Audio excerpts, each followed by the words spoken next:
తిరుపతి జిల్లా ఓజిలి మండల ప్రజా పరిషత్ కార్యాలయంలో ఎంపీడీఓ రజనీకాంత్ అధ్యక్షతన సర్వసభ్య సమావేశం జరిగింది. ఈ సమావేశానికి పలువురు అధికారులు, ప్రజా ప్రతినిధులు గైహాజరయ్యారు. ఈ విషయాన్ని ఎంపీడీఓ తప్పుపట్టారు. అనంతరం అగ్రికల్చర్ ఏవో విజయలక్ష్మి మాట్లాడుతూ మండలంలోని రైతులకి రాష్ట్ర ప్రభుత్వం 2 డ్రోన్స్ ని మంజూరు చేసిందని తెలిపారు. రైతులు 5 మందితో సంఘంగా ఏర్పడి దరఖాస్తు చేసుకుంటే 40% సబ్సిడీతో వ్యవసాయ శాఖ డ్రోన్స్ అందజేస్తుందని ఏవో విజయలక్ష్మి తెలిపారు.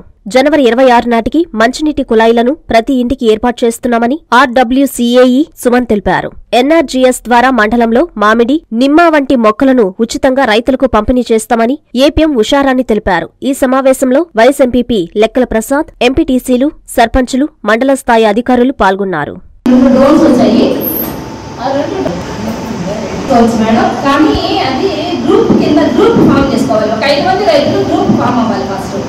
గ్రూప్ ఫామ్ అయ్యి 5000 అమౌంట్ ఇనిషియల్ పేమెంట్ గా కట్టుకోవాలి. తర్వాత అందులో ఒక ఎడ్యుకేటెడ్ ఉండాలన్నమాట. ఎందుకంటే రోడ్ పైలట్ గా అతనికి ట్రైనింగ్ ఇవ్వడం రిపోర్ట్ చేశారు. కారణం ఏంటంటే వాళ్ళు మేము వెళ్ళి అడిగినప్పుడు రకరకాల కారణాలు చెప్పారు. అంటే మామిడి తోటలు వేస్తుంటే అక్కడికి వెళ్ళాము కాపులాగా, తర్వాత మా 100 రోజులు మేము ఎప్పుడైనా వినియోగించుకుంటాం అన్న కారణాల వల్ల ఆ కుటుంబాలు మాత్రం ఆపి మిగతా వాళ్ళందరినీ పనులకు తీసుకోవడం జరిగింది.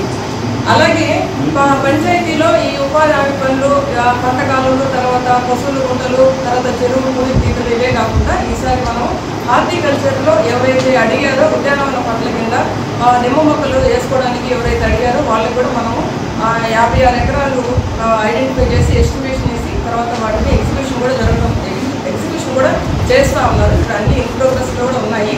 ఇంకా బిల్డింగ్ ఉండి చిన్న సన్నకారు అయితే సర్టిఫికేట్ ఇస్తే వాళ్ళకి కూడా మనం ఎస్టిమేషన్ పంపిస్తాము. ఎంపీడీఓ గారు కూడా 100 ఎకరాల వరకు మనకు పర్మిషన్ తీసుకున్నారు. కాబట్టి ఇంకా ఎవరైనా రైతులు మేము ఎన్ఆర్జీస్లో వేసుకుంటాము అని ఎవరైనా ముందుకు వస్తే అవి కూడా మాకు తెలియపరచాల్సిందిగా కోరుతున్నాము. 10% అరౌండ్ మనకు ఒక 1200 హౌసెస్ మాత్రం బ్యాలెన్స్ ఉన్నాయి మన దగ్గర ఉన్న లెక్క ప్రకారం. దీంతో పాటు ఇంకెక్కడైనా సరే ఎవరికైనా మిగిలి ఉన్న హౌసెస్ అన్నిటికీ కూడా ఎక్కువ భాగం ఏంటంటే ఎస్సీ కాలనీస్లోను, ఎస్టీ కాలనీస్లోనే కొన్ని హౌసెస్లో ఇంకా మిగిలి ఉన్నాయి. వాళ్ళకి కూడా డిసెంబర్ 31 లోపు మనం ప్రతి ఇంటికి, మండలంలో ఉన్న ప్రతి ఇంటికి కొలాయి కనెక్షన్ ఇచ్చి మండలాన్ని హర్ఘర్ జల్ మండలంగా డిక్లేర్ చేస్తాం. మనకి సర్పంచ్లు సరే ఎంపీటీసీ ఏదో అత్యవసరమైతే తప్ప ఈరోజు నాకు కూడా ట్రైనింగ్ ఉంది. కాళహస్తిలో 3 రోజుల ట్రైనింగ్. దానికి నేను కలెక్టర్ గారికి లెటర్ రాసి జనరల్వాడి జరుగుతుంది అని చెప్పి రాసి ఈరోజు ఎగ్జామ్ కూడా ఉంది అక్కడ.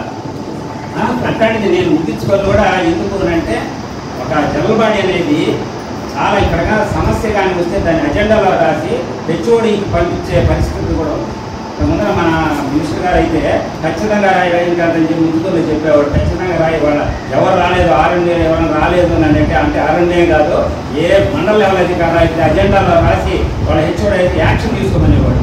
కానీ అట్లా మనమే కాదు, ప్రజాప్రతినిధులు కూడా సమస్యలని ముందుకు ఇక్కడ పరిష్కారం ఇక్కడ ఇప్పుడు చెప్పారు హార్టికల్చర్ గురించి, దానికి ఎన్ఆర్జీఎస్లో కూడా ఉంది సంబంధం.